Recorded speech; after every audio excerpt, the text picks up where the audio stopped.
Assalamualaikum warahmatullahi wabarakatuh. Halo semuanya, selamat malam, selamat datang kembali di channel kesayangan kita, channel Ilo Ekstrim. Dan dimanapun teman-teman berada, semoga teman-teman selalu dalam keadaan sehat walafiat tanpa kekurangan satu apapun, amin amin ya robbal alamin.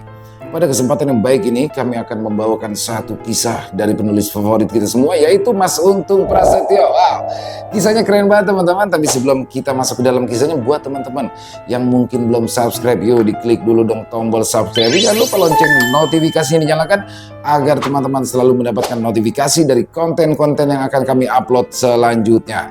Kami juga ingin mengucapkan terima kasih ya kepada seluruh teman-teman yang sudah selalu setia mendukung channel kami, yang sudah selalu hadir di setiap harinya. Karena kehadiran teman-teman lah kami selalu bersemangat berkarya di setiap harinya. Yuk, nggak pakai lama-lama lagi, nggak pakai basa-basi panjangan, langsung saja kita masuk dalam kisahnya. Bodoh horor misteri pesugihan batu jurik.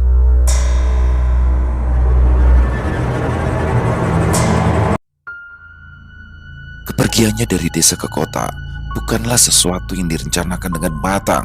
Rasa kecewa dan sakit hati mendalam yang dirasakannya membuat Suripto pergi meninggalkan desa hanya dengan berbekal uang hasil penjualan seekor kambing jantan yang dimilikinya.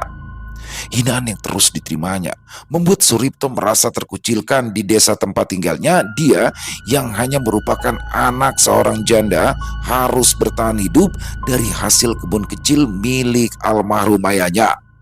Tempat tinggalnya yang hanya menggunakan bilik bambu itu membuat Suripto menjadi bahan olok-olokan teman sebayanya yang sering menyebut rumahnya itu seperti kandang kambing atau kandang ayam. Dengan langkah yang terasa berat, Suripto pun pergi meninggalkan ibu serta desanya, walau bayangan akan kota yang menjadi tempat tujuannya terasa asing dan menakutkan. Tapi dia tidak punya pilihan lain. Suripto sudah sangat kecewa dengan kehidupan di desanya. Dia berharap dapat menemukan penghidupan yang lebih baik di kota nanti. Uang hasil penjualan kambing jantan itu seakan menjadi satu-satunya harapan untuk bertahan hidup di tempat yang baru. Sesampainya dia di kota, tepatnya di rumah kontrakan yang disewa bulanan oleh kerabatnya di desa, Suripto mulai merasakan kehidupan kota yang keras. Seperti apa yang dibayangkannya, dia harus berjuang untuk mendapatkan pekerjaan untuk sekedar menyambung hidupnya. Hingga akhirnya, dengan latar belakang yang sederhana dan pendidikan yang terbatas, Suripto hanya bisa mendapatkan pekerjaan sebagai buruh kasar. Dia pun mulai mengenal akrab beberapa orang yang juga ikut mengadu nasib di kota itu. Walaupun sudah bekerja sebagai buruh kasar, kondisi kehidupannya tidak jauh berbeda daripada di desa. Meskipun ia sekarang sudah terhindar dari hinaan teman-temannya, Suripto merasa kesepian di tengah keramaian kota. Rasa kecewa dan putus asa terus menghantuinya. Namun dia berusaha untuk tidak menyerah. Setiap malam, di sudut kamar kontrakan yang sempit dan pengap itu, Suripto merenung dan berusaha mencari cara untuk memperbaiki nasibnya. Dia menyadari bahwa satu-satunya cara untuk keluar dari lingkaran kemiskinan adalah dengan belajar dan bekerja lebih keras. Kehidupan di kota terus berjalan, dan tanpa sadar Suripto mulai terbiasa dengan kerasnya perjuangan. Dia belajar untuk tidak bergantung pada orang lain dan mulai mengambil pekerjaan-pekerjaan kasar yang ditawarkan kepadanya, seperti menjadi kuli panggul di pasar atau membantu para pedagang kaki lima. Meski penghasilannya tidak seberapa, ia tetap bersyukur bisa bertahan hidup. Di suatu sore, saat matahari mulai tenggelam, Suripto yang sudah menemukan sebuah komunitas kecil di pinggiran kota yang terdiri dari orang-orang dengan latar belakang serupa berkumpul untuk sekedar berbincang tentang pekerjaan mereka, bahkan tentang masalah di keluarga mereka. Para perantau yang juga datang ke kota dengan harapan mengubah nasib, mereka hampir menyerah dengan kerasnya perjuangan hidup di kota besar. Di tengah perbincangan itu, ada seorang lelaki parubaya bertubuh gemuk dengan rambut panjang yang diikatnya dengan rapi. Lelaki yang biasa dipanggil Mang Dimin itu menceritakan tentang kehidupan tetangganya yang serba berkecukupan dengan usaha warung makan sederhana. Mang Dimin yang tahu akan asal-usul kekayaan tetangganya itu pun mulai menceritakan pesugihan yang dilakukan orang terkaya di daerah tempat tinggalnya tersebut. Mang Dimin mulai berbicara dengan suara yang pelan namun cukup jelas untuk didengar oleh semua orang yang berkumpul di sekitarnya. Dia menceritakan bahwa tetangganya adalah seorang pria yang dikenal sebagai orang terkaya di daerah itu yang memulai usahanya dengan membuka warung makan sederhana. Warung itu awalnya tidak berbeda dengan warung-warung lainnya. Penampilannya biasa saja, menunya pun sederhana, namun entah bagaimana caranya, dalam waktu yang relatif singkat, warung itu berkembang pesat dan kekayaan pemiliknya mulai bertambah dengan cepat. Orang-orang di sekitarnya melihat perubahan itu sebagai sesuatu yang aneh, terlebih karena warung tersebut selalu saja ramai pengunjung meskipun tidak ada yang istimewa dari masakannya. Mang Dimin yang cukup lama tinggal di daerah tersebut mulai mendengar bisik-bisik tetangga tentang kemungkinan adanya pesugihan di balik kesuksesan yang tiba-tiba itu. Menurut cerita Mang Dimin, kekayaan yang diperoleh tetangganya tersebut tidak sepenuhnya berasal dari kerja keras. Dia mengungkapkan bahwa tetangganya terlibat dalam praktek pesugihan sebuah jalan pintas untuk mendapatkan kekayaan melalui bantuan makhluk gaib. Pesugihan tersebut melibatkan perjanjian dengan makhluk gaib, di mana sebagai imbalannya orang yang melakukan pesugihan harus memenuhi persyaratan tertentu yang seringkali tidak mudah atau bahkan berbahaya. Mang Dimin menceritakan itu semua dengan ekspresi wajah yang terlihat serius. Dia menyadari bahwa apa yang diungkapkannya bukanlah cerita biasa. Dia ingin memperingatkan orang-orang di sekitarnya tentang bahaya terlibat dalam praktek pesugihan yang meskipun dapat memberikan kekayaan dengan cepat, namun memiliki dampak yang mengerikan dan tidak terduga. Mang Dimin juga meyakini jika tetangganya tersebut menjalani ritual pesugihan yang diwariskan secara turun-temurun yang melibatkan sesaji dan juga doa-doa khusus. Dengan melakukan pesugihan itu, usaha warung makannya berkembang pesat dan menghasilkan keuntungan yang jauh melampaui ekspektasinya. Namun, di balik kesuksesan tersebut, terdapat sisi gelap yang harus ditanggung oleh orang yang terlibat dalam praktek pesugihan, seperti ancaman keselamatan, kerugian spiritual, dan konsekuensi yang harus dihadapi di kemudian hari. Wah, boleh juga itu, Mang. Bisa jadi kaya dalam waktu singkat. Kan memang itu tujuan saya datang ke kota ini. Seru Suripto sambil tertawa. Amit-amit, Sur. Jangan sampai kita melakukan hal itu, karena pesugihan itu adalah sebuah dosa besar. Perbuatan itu sama saja menyekutukan Tuhan. Balas lelaki tua yang bernama Pade Marno menjelaskan. Oh, tapi kan yang penting kita bisa kaya, Pade. Saya capek, hidup susah terus, Pade. Dan saya ingin membalas hinaan dari teman-teman saya dan juga tetangga di desa saya. Balas Suripto yang kala itu pikirannya sudah melayang membayangkan sesuatu yang sangat diimpikannya. Sur, kalau kamu mau, saya tahu tempat di mana mencari pesugihan, sahut Mang Dimin kala itu. Wah, boleh, Mang, kapan-kapan antarkan saya ke sana. Saya benar-benar mau merubah hidup saya, Mang. Balas Suripto yang penuh keyakinan dan membuat semua orang di tempat itu tersenyum sambil menggelengkan kepala. Ya syaratnya itu tuh berat dan biasanya harus ada yang ditumbalkan untuk memperolehnya, ujar Mang Dimin mencoba menasehati Suripto. Ya enggak apa-apa, Mang. Pokoknya saya siap, balas Suripto dengan penuh keyakinan. Setelah bekerja keras dan bisa mengumpulkan sedikit demi sedikit uang, Surito merasa dirinya sudah siap untuk mengambil sebuah langkah besar yang pernah didengarnya dari Mang Dimin. Pikiran tentang kesuksesan cepat dan kehidupan yang berkecukupan selalu terngiang di benaknya, terutama setelah ia mendengar cerita-cerita misterius tentang pesugihan yang dikatakan bisa membawa kekayaan dalam waktu yang singkat. Dengan tekad yang bulat, Suripto mendatangi Mang Dimin, lelaki tua yang telah lama dikenalnya dan yang dulu sempat menceritakan tentang tempat pesugihan tersebut. Tanpa ragu, Suripto bertanya kepada Mang Dimin apakah cerita itu benar adanya dan apakah tempat tersebut masih bisa dikunjungi. Mang Dimin dengan wajah penuh keraguan menatap Suripto, namun setelah ia melihat betapa kuat tekad dari pemuda itu, ia pun pada akhirnya setuju untuk membawanya ke tempat yang dimaksud. Pada malam yang sudah ditentukan, Suripto dan Mang Dimin berangkat ke sebuah tempat yang tidak jauh dari kampung halaman Mang Dimin. Setelah berjam-jam menempuh perjalanan dengan bus antar kota, mereka pun pada akhirnya tiba di sebuah tempat yang tampak sepi pada awalnya. Mang Dimin mengajak Suripto untuk mampir ke rumahnya di desa, tapi di sini Suripto meminta untuk ke tempat yang dipercaya sebagai tempat pemujaan itu terlebih dahulu. Barulah dia mengajak Mang Dimin untuk rumahnya. Perjalanan mereka pun dimulai setelah melewati sebuah gapura besar untuk menuju ke sebuah desa kecil yang sudah beberapa kali didatangi oleh Mang Dimin.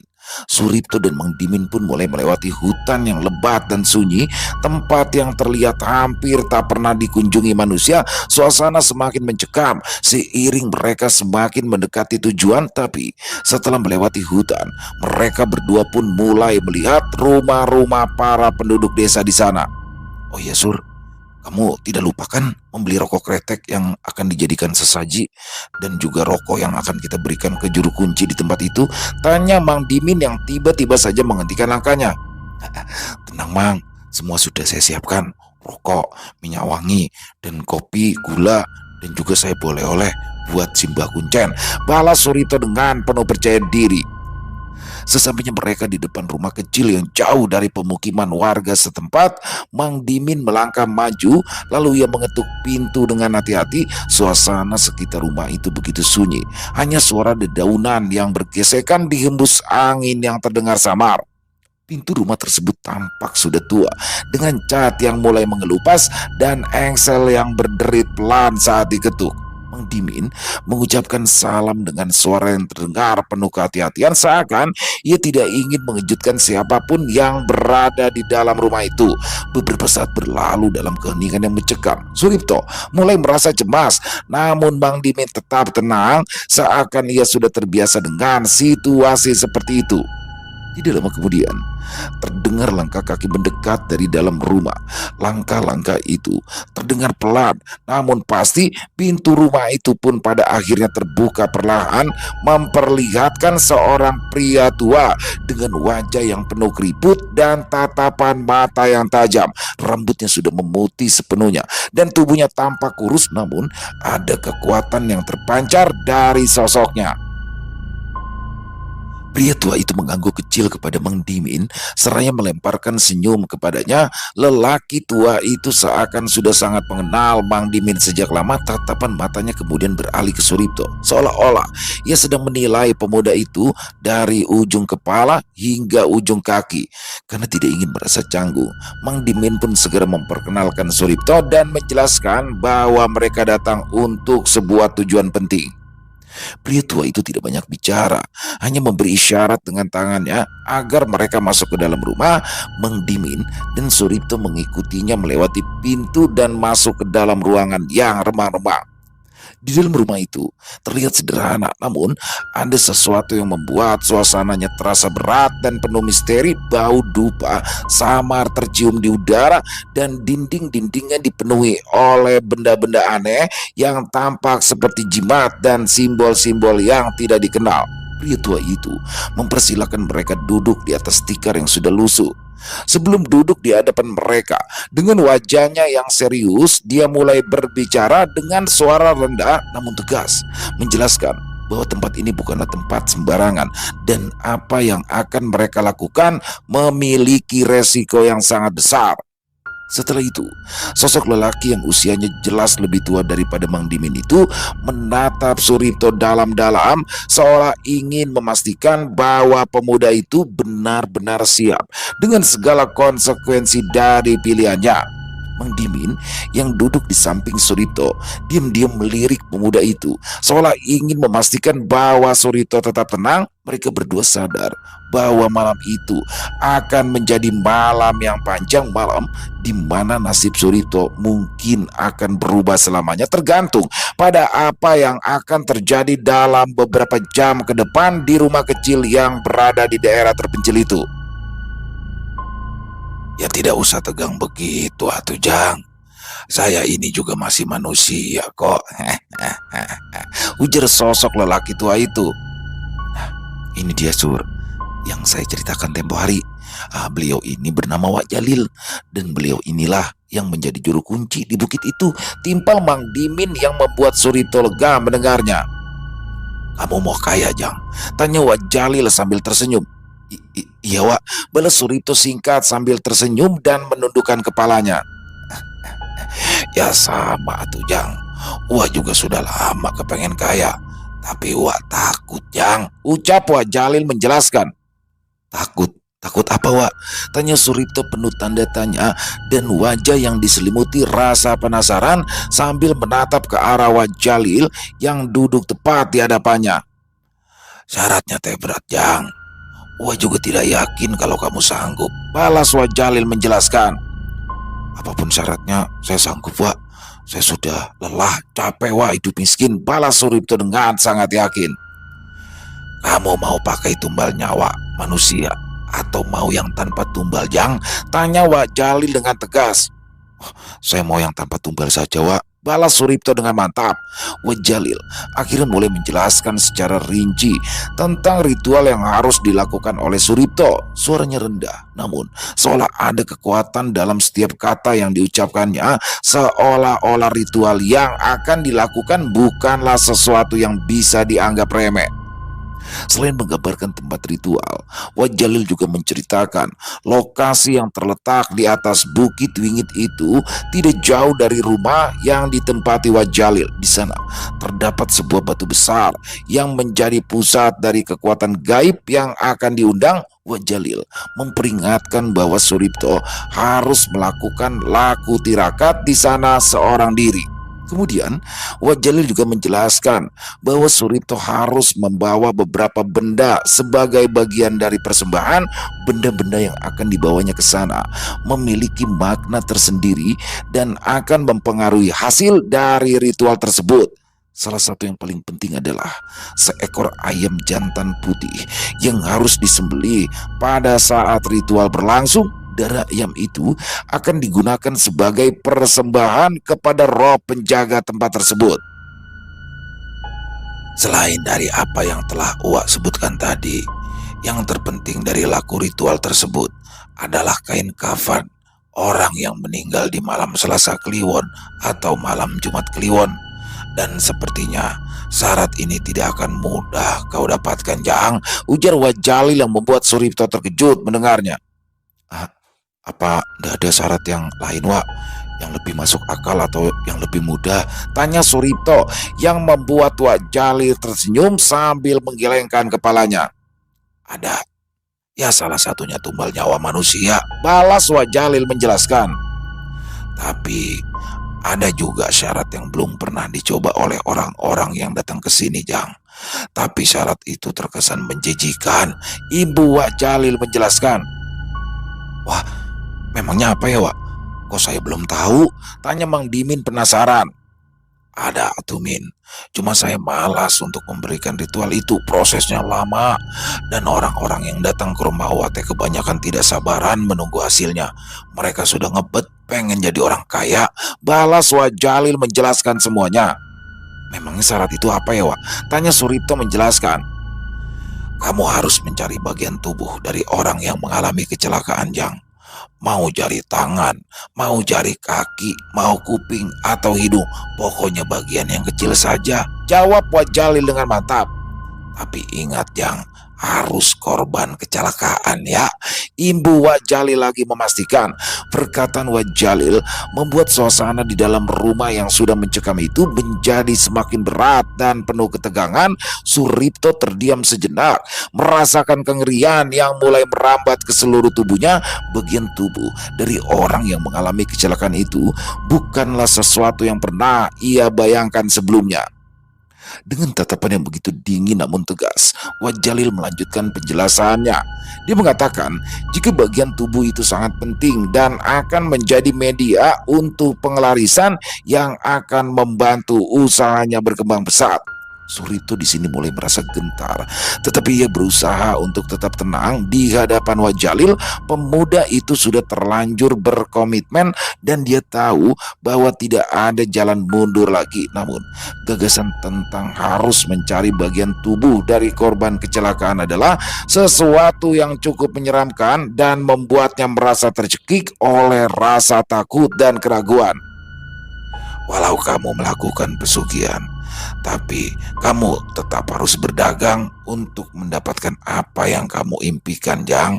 Beda tuh dengan pesugihan yang menggunakan tumbal nyawa manusia. Uang yang banyak serta emas batangan akan datang sendiri ke rumah kamu, ujar Wak Jalil menjelaskan dengan seksama. Lalu saya harus dagang apa ya, Wak? Jika nanti saya bisa mendapatkan syarat utama itu, tanya Suripto yang terlihat sedang memikirkan sesuatu. Ya bebas atuh Jang, mau dagang onde-onde, mau dagang sekuteng, mau dagang soto, bakso, bubur ayam.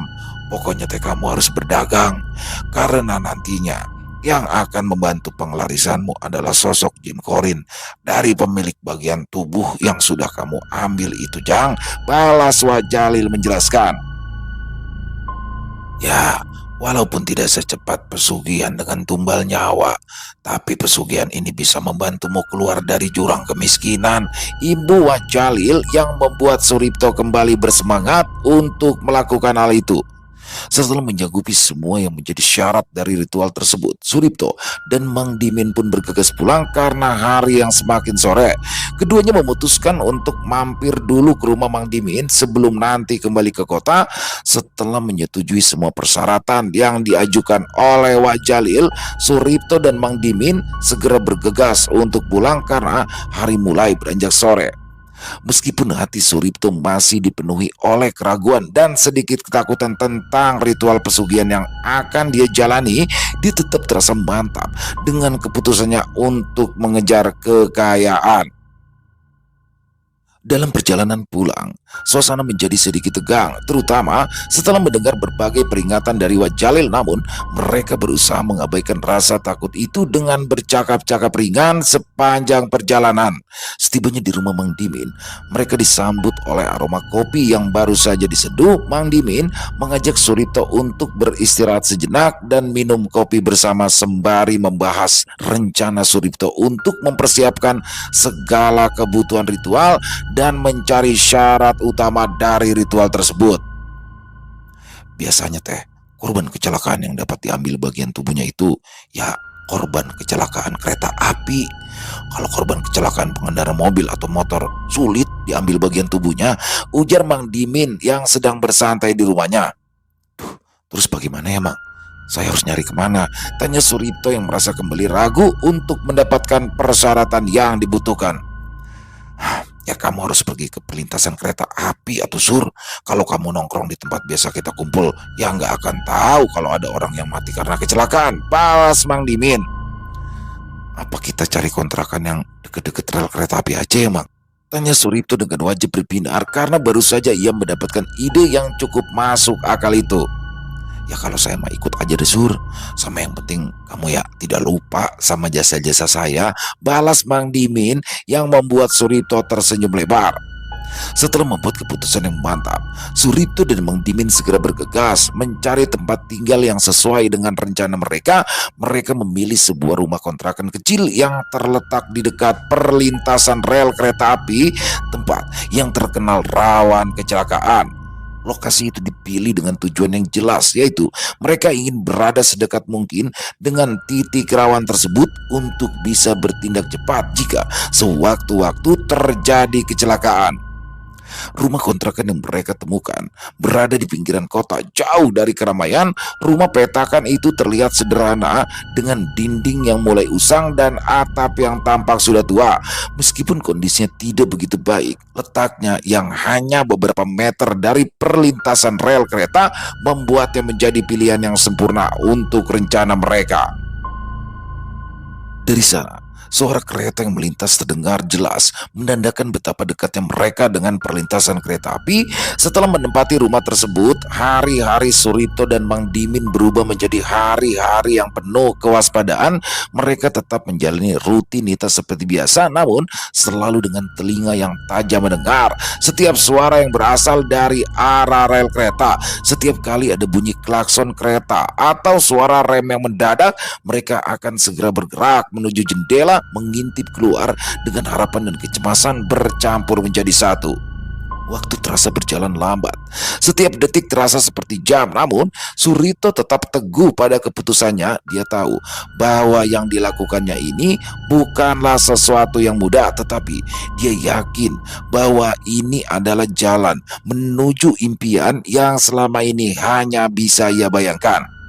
Mang Dimin, meskipun lebih tua dan berpengalaman, juga merasakan ketegangan yang sama. Dia paham bahwasanya keputusan ini akan membawa resiko besar, tetapi dia telah berjanji untuk terus membantu Suripto hingga dia berhasil mendapatkan apa yang dia impikan. Malam demi malam berlalu, dan setiap hari mereka berdua terus memantau perlintasan kereta dengan cermat. Rasa kecewa dan putus asa pun hampir membuat Suripto menyerah.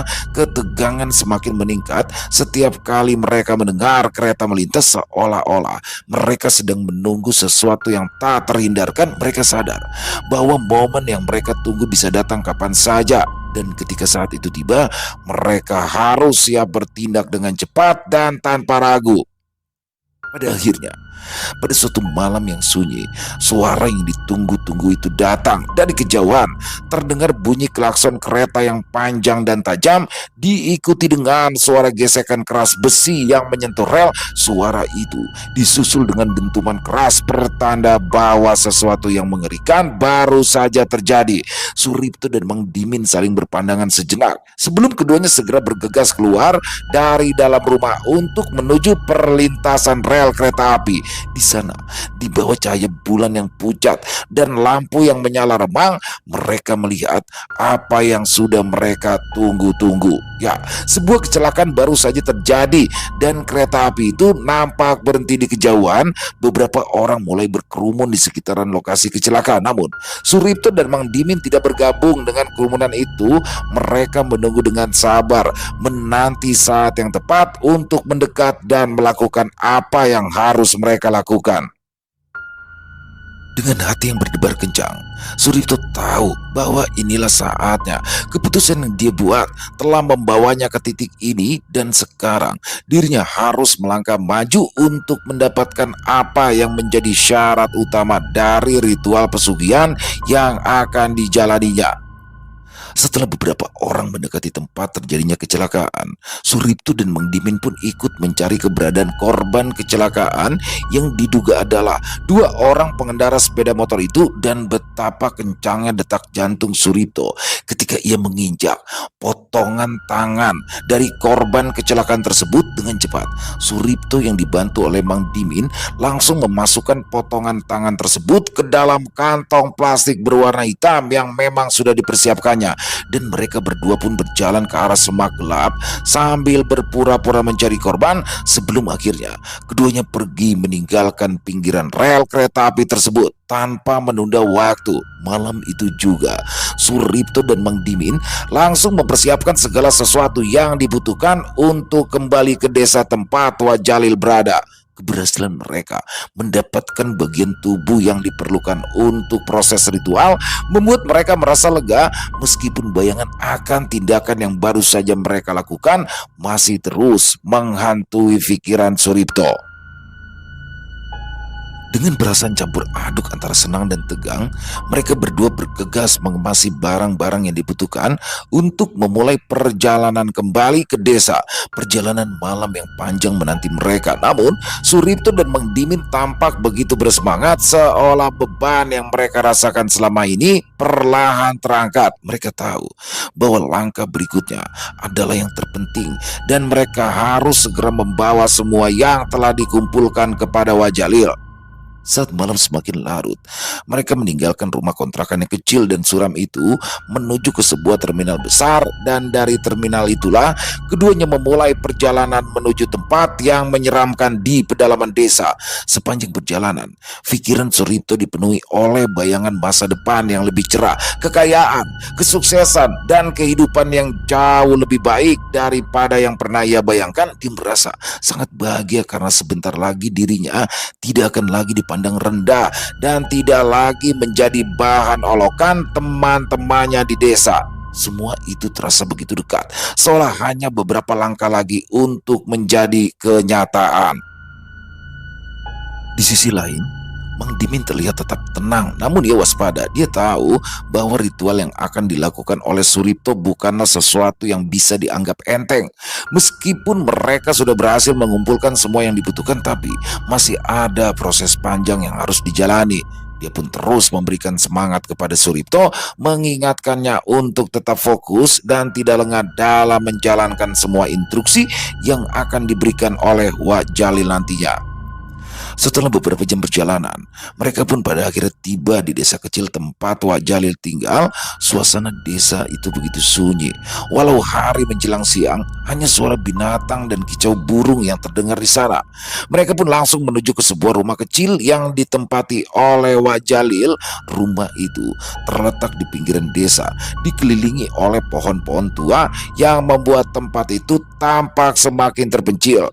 Sesampainya di sana, Wak Jalil sudah menunggu di depan rumahnya, seolah-olah ia tahu bahwa mereka akan datang hari itu. Dengan tatapan tajam, Wak Jalil melihat kedua tamunya itu membawa bungkusan yang berisi semua persyaratan untuk ritual. Wak Jalil tidak banyak bicara. Dia hanya memberikan isyarat kepada Suripto dan Mang Dimin untuk mengikutinya masuk ke dalam rumah. Di dalam rumah, suasana pun masih terasa menyeramkan seperti sebelumnya, dengan aroma dupa yang kuat memenuhi ruangan. Wak Jalil segera memeriksa barang-barang yang dibawa oleh Suripto dan Mang Dimin, memastikan bahwa semuanya sudah siap sesuai dengan apa yang ia minta. Dan setelah semuanya diperiksa dan dinyatakan lengkap, Wak Jalil mengangguk puas. Dia lalu memberitahu mereka bahwa ritual akan segera dimulai dan mereka harus bersiap. Ketika malam semakin larut dan kegelapan mulai menyelimuti desa, Wak Jalil memimpin Suripto dan Mang Dimin menuju ke sebuah bukit wigit yang terletak cukup jauh dari perkampungan. Bukit itu dikenal oleh penduduk setempat sebagai tempat yang angker. Jarang ada orang yang berani mendekatinya, apalagi di malam hari. Cerita-cerita tentang makhluk halus dan kejadian aneh sering terdengar dari mereka yang pernah tersesat atau dengan sengaja memasuki area itu. Dengan langkah yang mantap dan penuh keyakinan, Wak Jalil membawa mereka melalui jalan setapak yang berliku dan terjal. Cahaya bulan yang samar menerangi jalan mereka, namun bayangan pepohonan besar dan semak-semak liar membuat suasana semakin mencekam. Angin malam berembus pelan, membawa serta aroma lembab hutan yang khas.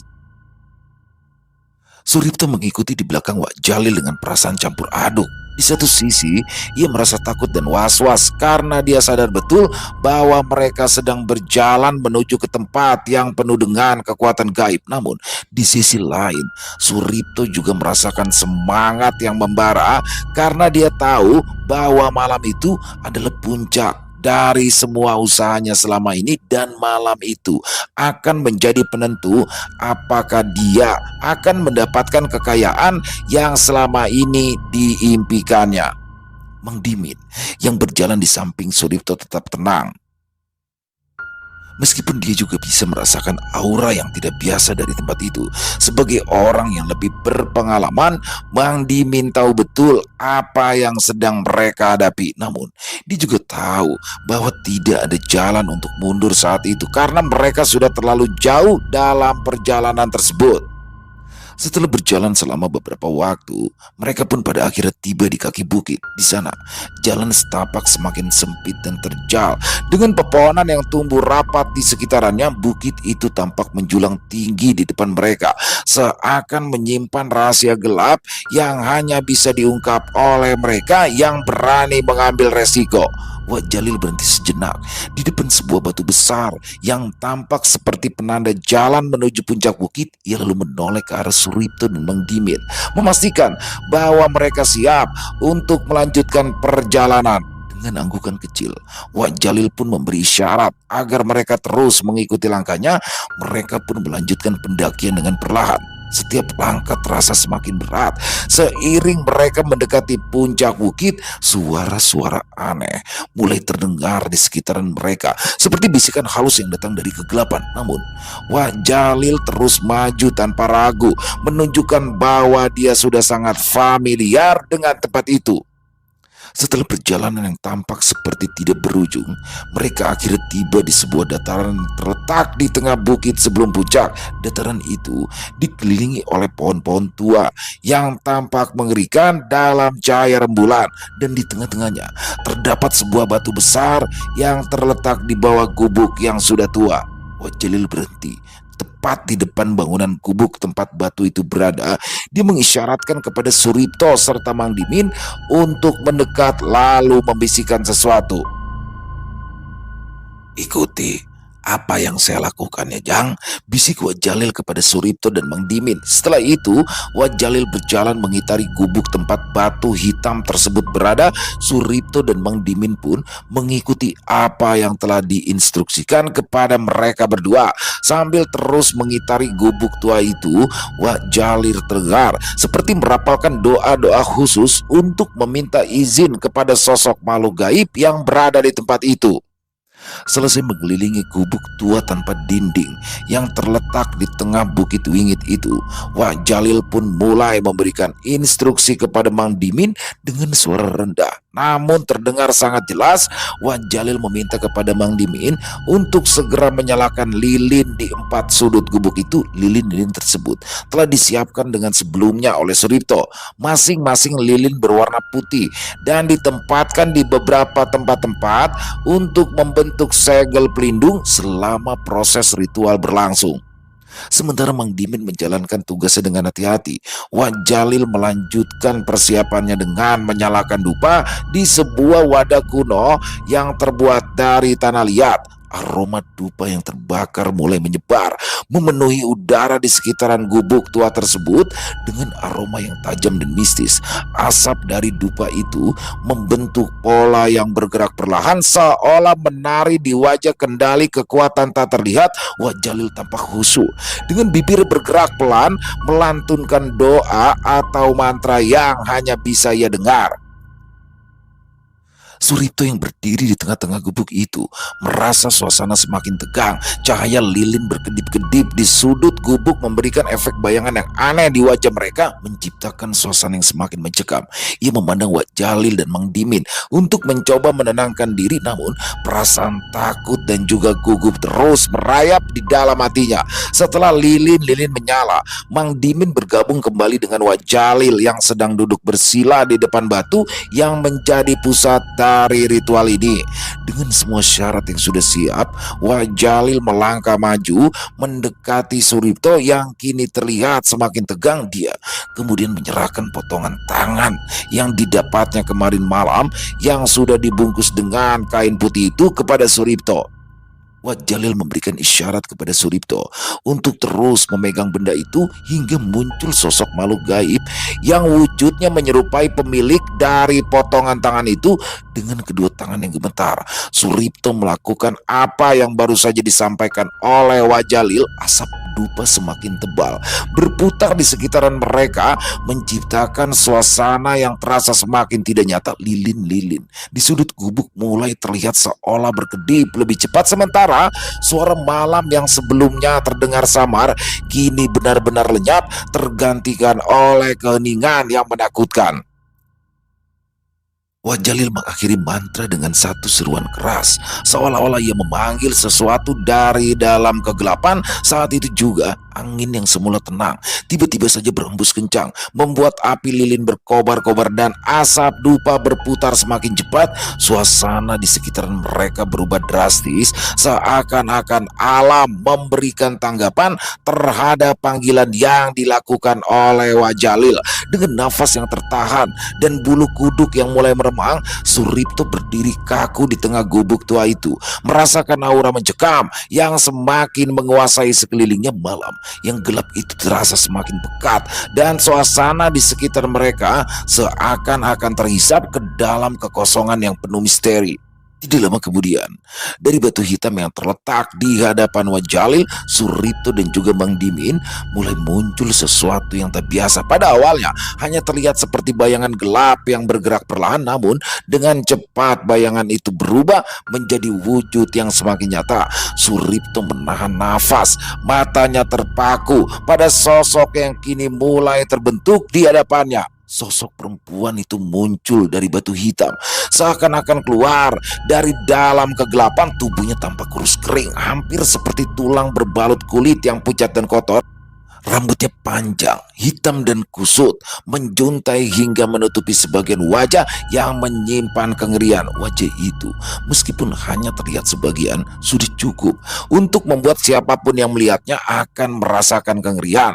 Kulitnya terlihat pucat pasi, hampir seperti mayat yang sudah lama terkubur, dengan tatapan mata yang besar dan kosong, memancarkan aura kematian dan kesedihan yang mendalam. Sosok perempuan itu mengenakan pakaian yang robek dan kotor, yang dipenuhi noda darah. Setiap gerakannya lambat dan kaku, menciptakan suara gemeretak yang menyerupai tulang-tulang yang patah. Namun yang paling mengerikan adalah ekspresi di wajahnya yang menggambarkan perpaduan antara rasa sakit yang tak tertahankan dan kebencian yang mendalam.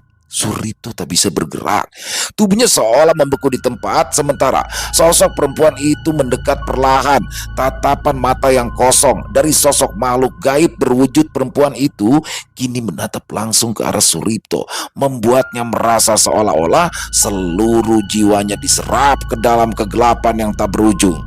Mang Dimin yang berada di dekatnya merasakan ketegangan yang sama, namun dia berusaha tetap tenang dengan mengandalkan pengalaman dan kepercayaannya pada kekuatan ritual yang dipimpin oleh Wak Jalil.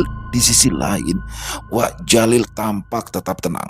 Meskipun matanya tidak lepas dari sosok mengerikan tersebut, dia tahu bahwa perempuan ini bukanlah sekedar penampakan biasa, melainkan sosok makhluk gaib yang menjadi perwujudan dari orang yang mengalami kecelakaan tersebut. Sosok perempuan itu berhenti beberapa langkah di depan Suripto. Suasana menjadi sangat hening, seolah-olah waktu berhenti di sekitaran mereka.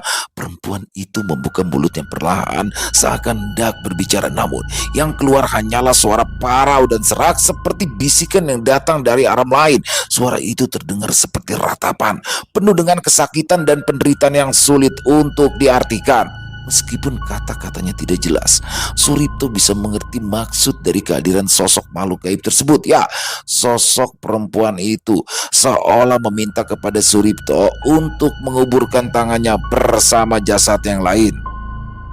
Ya, kami akan mengembalikan tanganmu, tapi kamu harus mau juga membantu kami, seru Wak Jalil yang memecah keheningan malam di tempat yang sangat mengerikan itu. Setelah selesai berbicara, Wak Jalil segera berdiri dengan penuh kewibawaan, matanya memancarkan ketegasan yang membuat suasana semakin tegang. Dia lalu merogoh kantongnya dan mengeluarkan sebuah benda pusaka, sebuah keris tua dengan bila yang berlekuk-lekuk dan berukiran rumit, memancarkan aura mistis yang kuat. Dan begitu keris itu diangkat tinggi-tinggi oleh Wak Jalil, seketika itu juga sosok makhluk gaib berwujud perempuan yang menyeramkan itu mulai mundur perlahan seakan-akan merasa terancam oleh kekuatan pusaka tersebut. Suripto yang sejak tadi diliputi ketakutan merasa lega ketika melihat makhluk itu mundur dengan perlahan dari hadapannya. Namun rasa lega itu hanya berlangsung sejenak ketika tiba-tiba saja dari kegelapan malam di sekitaran gubuk muncul sosok lain yang jauh lebih menakutkan dan besar. Udara di sekitar mereka seolah menjadi lebih berat dengan angin dingin yang berembus malam membawa aroma tanah basah dan dedaunan busuk. Sosok makhluk gaib baru itu tampak jauh lebih besar dan mengerikan. Tubuhnya tinggi, berwarna gelap seperti bayangan padat dengan mata yang bersinar merah menyala di tengah kegelapan. Wujudnya tampak seperti perpaduan antara manusia dan binatang buas dengan cakar panjang yang mencengkram tanah dan kepala yang memiliki tanduk melengkung ke belakang. Setiap langkahnya menghasilkan getaran di tanah menandakan kekuatan luar biasa yang dimilikinya. Makhluk itu adalah penghuni asli dari Bukit Wingi tersebut, sosok yang sering dipanggil oleh mereka yang mencari kekayaan melalui jalan pesugihan. Dia adalah penjaga dari rahasia-rahasia gaib dan kekuatan yang tersimpan di tempat itu. Makhluk yang hanya datang ketika permintaan yang diajukan melibatkan harga yang sangat tinggi. Wajalil yang masih memegang keris pusakanya tetap berdiri tegak di depan Suripto dan Mang Dimin. Matanya tidak lepas dari sosok makhluk besar tersebut. Dia tahu bahwa makhluk ini tidak akan mundur dengan mudah seperti sosok perempuan tadi. Aku telah membawa sesaji seperti yang kau inginkan, dan anak ini akan menumpahkan darah ayam putih di sini. Jika memang kau mau membantunya mendapatkan kekayaan melalui sosok makhluk perempuan itu, Ki Jalma, ujar Wajalil dengan tegas. Baiklah, aku akan membantunya, tetapi aku juga minta darah ayam putih di setiap malam Selasa Kliwon, ujar sosok makhluk gaib tersebut dengan suara besar yang terdengar menakutkan. Bagaimana, Jang? Apa kamu sanggup memberikan darah ayam putih setiap malam Selasa Kliwon? Tanya Wajalil pelan kepada Suripto. Sanggup, Wak, jawab Suripto dengan tegas dan penuh keyakinan. Makhluk besar itu pun mendekat. Setiap gerakannya penuh dengan kewaspadaan dan juga ancaman. Mata merahnya menatap tajam ke arah Suripto, seolah-olah menilai sejauh mana tekad dan keberanian manusia itu. Suripto merasakan jantungnya berdegup kencang, keringat dingin mengalir di wajahnya. Meskipun rasa takut mencengkram hatinya, tapi dia tahu bahwa ini adalah saatnya untuk menunjukkan bahwa ia benar-benar menginginkan kekayaan itu apapun resikonya. Wajalil dengan suara rendah namun penuh kekuatan mulai melantunkan mantra-mantra yang semakin cepat. Suaranya bergema di sekeliling seakan mengunci perhatian makhluk besar tersebut. Suripto bisa merasakan getaran dari setiap kata yang diucapkan Wajalil, seolah-olah mantra-mantra itu sedang membuka pintu ke dimensi lain yang lebih gelap dan lebih dalam. Makhluk besar itu pun lalu meraih sosok makhluk yang berwujud perempuan yang tak kalah mengerikan itu. Perlahan-lahan makhluk gaib pemberi pesugihan itu pun menundukkan kepalanya sedikit, seolah-olah memberikan isyarat terakhir, di mana itu adalah sebuah kesepakatan yang telah terjalin. Dalam keheningan malam yang semakin mencekam, perlahan-lahan kedua sosok makhluk gaib itu mulai memudar dari pandangan. Sosok perempuan dan sosok makhluk besar dengan mata merah menyala itu juga mulai menghilang dan memudar dalam kegelapan malam hingga akhirnya lenyap tanpa jejak. Suasana di sekitaran gubuk tua itu pun kembali sunyi. Hanya terdengar suara angin malam yang berembus pelan di antara pepohonan. Seakan-akan makhluk-makhluk gaib itu hanyalah bayangan yang datang dan pergi, meninggalkan jejak ketakutan di hati mereka yang menyaksikannya. Wajalil menurunkan keris pusakanya dengan perlahan. Wajahnya tetap tenang meskipun keringat mulai membasahi dahinya. Suripto yang sejak tadi berdiri dengan tubuh tegang akhirnya bisa menghela nafas panjang. Rasa lega dan ketakutan bercampur aduk dalam dirinya. Pengalaman malam itu benar-benar menguji batas keberaniannya, namun dia juga menyadari bahwa itu adalah bagian dari perjalanannya untuk mencapai kekayaan yang diinginkannya. Mang Dimin, meskipun tampak tenang dari luar, tapi ia juga merasakan beban berat dari apa yang baru saja mereka alami. Ia menatap Wak Jalil, mencari isyarat tentang apa yang harus mereka lakukan selanjutnya. Dengan suara yang rendah namun tegas memecah keningan, Wak Jalil meminta Mang Dimin untuk membantu mempersiapkan ritual berikutnya. Ritual persembahan itu harus dilakukan oleh Surito sebagai simbol persetujuannya dalam perjanjian gaib tersebut. Setelah Surito melakukan pemotongan ayam jantan hitam yang dibawanya, Wak Jalil pun mulai menaburkan kembang ke seluruh bagian gubuk, terutama pada batu hitam yang telah dibasahi oleh darah ayam tersebut. Dan setelah menyelesaikan semua ritual dengan mantap, Wak Jalil mengisyaratkan bahwa mereka harus segera meninggalkan tempat itu. Malam semakin larut, dan meskipun ritual awal telah selesai, masih banyak yang harus mereka persiapkan untuk langkah selanjutnya. Suripto dan Mang Dimin mengikuti Wak Jalil menuruni bukit dengan hati-hati, meninggalkan gubuk tua dan tempat wingit itu di belakang mereka. Sesampainya di rumah Wak Jalil, Suripto dan Mang Dimin langsung diminta menguburkan potongan tangan yang menjadi syarat utama dari ritual yang telah mereka selesaikan tadi. Setelah itu, Wak Jalil pun meminta keduanya untuk masuk ke dalam rumah guna beristirahat karena malam semakin larut. Keesokan harinya, Wak Jalil pun memberikan sebuah benda yang harus diletakkan di tempat usaha milik Suripto. Dia juga berpesan untuk tidak lupa dengan persyaratan wajib yang harus dilaksanakannya setiap malam Selasa Kliwon. Wak Jalil juga memberikan usul terkait usaha yang harus dijalankan oleh Suripto. Dia memberikan saran jika Suripto memulai usaha kecil dengan modal yang dimilikinya. Dengan keyakinan penuh, Suripto pun mulai berdagang asongan. Dan tidak membutuhkan waktu lama, Suripto pun memiliki modal untuk membuka sebuah warung kecil di sebuah daerah di kota tempat mereka tinggal. Suripto bersama Mang Dimin pun bergantian menjaga warung kelontong tersebut hingga Suripto mulai mendapatkan pundi-pundi uang dari hasil usahanya.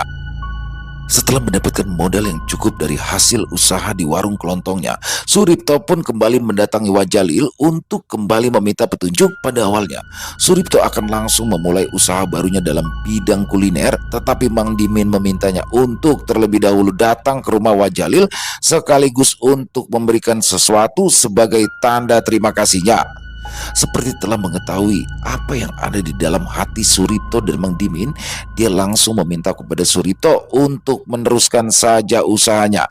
Dan dengan sangat senang hati, Suripto serta Mang Dimin pun menyambut gembira apa yang telah disampaikan oleh Wak Jalil. Keduanya pun terlihat kompak dalam membangun usaha tersebut. Sebagai tanda terima kasihnya kepada Mang Dimin, Suripto pun terus mengajaknya melanjutkan apa yang telah mereka perjuangkan sedari awal. Kehidupan Suripto dan Mang Dimin pun kini berubah drastis. Mereka berdua sudah memiliki rumah di kota tempat mereka tinggal. Suripto pun mulai mengajak teman-teman yang pertama dikenalnya. Di antaranya orang-orang itu adalah Mas Marno yang dipercaya oleh Suripto dan juga Mang Dimin untuk menjaga toko kelontong besar di sebuah daerah bersama temannya. Suripto telah berhasil mewujudkan impiannya, walau dengan cara yang salah. Selesai. Luar biasa kisah dari Mas Untung Prasetyo. Ini ritual pesugihannya ngeri banget ya. Dan salah satu pesugihan yang mengerikan menurut saya karena harus mengambil bagian tubuh ya dari korban kecelakaan, yang mana itu yang akan menjadi media. Ini jahat banget sih ya. Salah satu yang menjijikan, mengerikan sekaligus jahat banget karena memanfaatkan orang lain. Ini luar biasa sekali nanti hukumannya. Di sini bagaimana seorang Suripto ya, yang karena dendam masa lalunya sering dibully ya oleh teman-temannya dan juga lingkungan di desanya. Dia bagaimanapun caranya harus kaya, dia harus meninggalkan kesengsaraannya, walaupun ya dengan cara yang salah sekalipun dia udah nggak peduli, udah gelap mata. Yang pasti gini teman-teman ya, ini adalah cara yang tidak patut untuk dicontoh. Jadi bagaimana kita memiliki suatu impian, suatu keinginan, tapi tidak membabi buta juga ya. Usaha, kerja keras, teriring doa, itu udah segala-galanya. Dan yakin ya, kalau menurut saya terakhir yang paling penting dalam hidup itu adalah keyakinan. Bagaimana kita yakin untuk menggapai apa yang kita inginkan. Jadi sebenarnya kalau menurut saya pribadi ya, pesugihan itu hanya sebagai simbol ya, sebagai simbol bahwasanya itu kan yang dilakukan Surito itu kan luar biasa tuh. Apa namanya, dia harus butuh effort yang besar banget gitu teman-teman. Jadi apa sih, ya, dalam usaha pun begitu, butuh kerja keras, butuh konsistensi, persistensi dan banyak lagi, sama seperti ala pesugihan. Jadi kalau menurut saya pesugihan itu sebagai simbol itu aja. Yang pasti apa yang disampaikan dalam kisah ini tidak patut untuk dicontoh, jangan apa, sebagai pembelajaran ya bagi kita ya. Walaupun di situ di endingnya nih Surito ini menggapai apa yang sudah dia inginkan, tapi itu dengan cara yang tidak baik. Please nggak usah teman-teman, jangan pernah diikuti, dan semoga kisah barusan bisa memberikan kita pelajaran, bisa memberikan hikmah dalam kehidupan kita, bahwasanya dalam menggapai apapun tidak harus dengan cara yang membabi buta. Ayo kita tetap optimis, bekerja keras, teriring doa, insya Allah apapun yang kita inginkan akan terkabul. Buat Mas Untung Prasetyo, kisahnya keren, pakai banget, dan ditunggu lagi kisah-kisah selanjutnya. Bang Pian dong, sama kisah Sudiro dong. Mas Untung jangan lama-lama tuh untuk 2 kisah itu, selalu ditunggu ya sama teman-teman, sama saya juga. Dan buat teman-teman para pecinta penikmat horor misteri, semoga terhibur ya dengan kisah barusan, dan silakan buat yang punya komentar lain, yang punya pendapat lain bisa menuliskannya di dalam kolom komentar ataupun hanya sekedar saling menyapa. Insya Allah kami akan menjawabnya satu persatu. Dan buat teman-teman yang suka dengan videonya bisa diklik tombol like dan tombol jempolnya. Dan buat yang belum subscribe, yuk silakan diklik dulu tombol subscribe, jangan lupa lonceng notifikasinya dinyalakan agar teman-teman selalu mendapatkan notifikasi dari konten-konten yang akan kami upload di setiap harinya. Untuk channel Lilo Extreme kami upload setiap hari teman-temannya, setiap malam jam 7 malam waktu Indonesia bagian Barat. Oh iya, buat teman-teman yang mungkin punya kisah horor misteri, apabila mungkin berkenan dibawakan di channel kami, silakan bisa mengirimkannya ke nomor telepon yang ada di bawah sini. Dan bebas ya, dalam bentuk audio boleh, dalam bentuk tulisan boleh, senyamannya teman-teman aja, kirimin aja ke WhatsApp kami. Dan buat yang sudah mengirimkan kisah, kami ucapkan terima kasih. Di akhir kata saya Ilo mengucapkan permohonan maaf apabila mungkin dalam pembawaan kisahnya ada kata-kata saya yang salah ataupun ada kata-kata saya mungkin yang kurang berkenan. Saya mohon dibukakan pintu maaf yang seluas-luasnya. Sampai berjumpa lagi di konten-konten kami selanjutnya yang pasti tidak kalah ngerinya, yang pasti tidak kalah seramnya, masih bersama saya Ilo di channel Ilo Extreme. Salam sehat, sukses selalu untuk kita semua. Wassalamualaikum warahmatullahi wabarakatuh.